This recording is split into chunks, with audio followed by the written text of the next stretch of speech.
నమస్కారం అండి. నా పేరు డాక్టర్ సీత. నేను ఒక ఇన్ఫర్టిలిటీ స్పెషలిస్ట్ని, అంటే స్త్రీ వ్యాధి నిపుణురాలిని. ఈ రోజు మనం ఎగ్ ఫ్రీజింగ్ అంటే ఏంటో దాని గురించి మాట్లాడదాం. అసలు అది ఏంటి, ఎవరికి అవసరం, దానివల్ల ఉన్న అడ్వాంటేజెస్ ఏంటి, డిసడ్వాంటేజెస్ ఏంటి అనేది మాట్లాడదాం. సో ఎగ్ ఫ్రీజింగ్ అంటే ఏంటంటే, మనం ఆల్మోస్ట్ ఒక పార్ట్ ఆఫ్ IVF చేసినట్టు. అంటే మీకు ఇంజెక్షన్స్ ఇచ్చి అండాలను తీసి ఫ్రీజ్ చేసుకుంటే దాన్ని ఎగ్ ఫ్రీజింగ్ అంటారనమాట. సో ఇది ఎవరికి అవసరం, దేని వల్ల, అంటే ఇది ఎలాంటి వాళ్ళకు ఉపయోగపడుతుంది అంటే, ఒకటి, ఇప్పుడే మీరు పిల్లలు కనాలనుకోవట్లేదు కానీ అండాల సంఖ్య తగ్గిపోతుంది అనుకోండి, అప్పుడు ఇది యూజ్ చేసుకోవచ్చు అనమాట. సో AMH అనే ఒక టెస్ట్ ఉంటుంది. ఆ టెస్ట్ లో చాలా తక్కువ రిజల్ట్స్ వచ్చినా, లేదా స్కాన్ లో మీకు అండాలు కనిపించడం చాలా తక్కువ కనిపించినా, అలాంటి వాళ్ళకి వెంటనే పిల్లలు ప్లాన్ చేసుకోవాలనే ఉద్దేశం లేకపోతే వాళ్ళ ఎగ్స్ కానీ లేదా వాళ్ళ ఎంబ్రియోస్ కానీ ఫ్రీజ్ చేసుకొని పెట్టుకుంటే ఫ్యూచర్ లో మీరు ఎప్పుడు ప్లాన్ చేసుకుంటారో అప్పుడు ఈ ఎగ్స్ ని వాడుకోవచ్చు అనమాట. సో అలాంటప్పుడు ఏమవుతుంది, ఎగ్స్ తగ్గిపోయినా కూడా మీరు ఫ్రీజ్ చేసుకుని పెట్టుకుంటారు కాబట్టి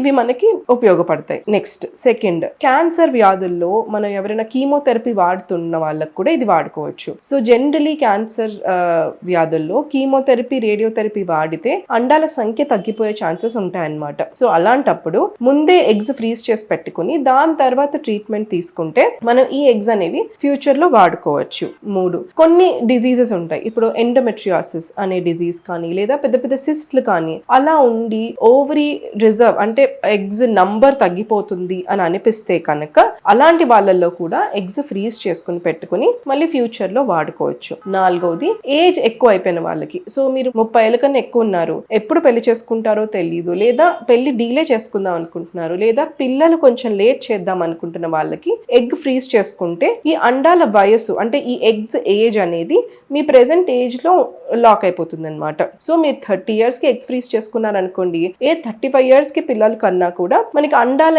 ఏజ్ అనేది 30 years లోనే ఉంటుంది కాబట్టి క్వాలిటీ బాగుంటుంది, అబార్షన్స్ అయ్యే ఛాన్సెస్ కూడా తక్కువ ఉంటాయి. సో పిల్లలు డీలే చేసుకుందాం అనుకునే వాళ్ళకి 30 ఏళ్ళు దాటుంటే కనుక మీ ఎగ్స్ ఫ్రీజ్ చేసుకుని తర్వాత ఎప్పుడు కావాలనుకుంటారో అప్పుడు ఈ ఎగ్స్ ని యూజ్ చేసుకోవచ్చు. సో నెక్స్ట్, దీనివల్ల సైడ్ ఎఫెక్ట్స్. దీనివల్ల సైడ్ ఎఫెక్ట్స్ అంటే పెద్దగా ఏమీ ఉండవండి. జనరలీ ఇంజెక్షన్స్ ఒక 10-11 రోజులు ఉంటాయి కాబట్టి దానివల్ల వచ్చే mild side effects like headache, లేదా బ్లోటింగ్, కాన్స్టిపేషన్, లేదా కొంచెం స్వెల్లింగ్ రావడం అలాంటివి ఉండొచ్చు. అవి మీరు ఇంజెక్షన్స్ ఆపిన వెంటనే తగ్గిపోతాయి అన్నమాట. సో ఈ ఎగ్ ఫ్రీజింగ్ వల్ల మీకు బెనిఫిటే జరుగుతుంది, హార్మ్ కన్నా బెనిఫిటే జరుగుతుంది. సో మీరు పిల్లలు లేట్ చేసుకుందాం అనుకుంటే కనుక ఎగ్ ఫ్రీజింగ్ చేసుకుంటే చాలా బాగుంటుంది. ఈ వీడియో మీకు ఉపయోగకరమైంది అనుకుంటున్నాను. ఏ డౌట్స్ ఉన్నా మీరు మమ్మల్ని సంప్రదించవచ్చు.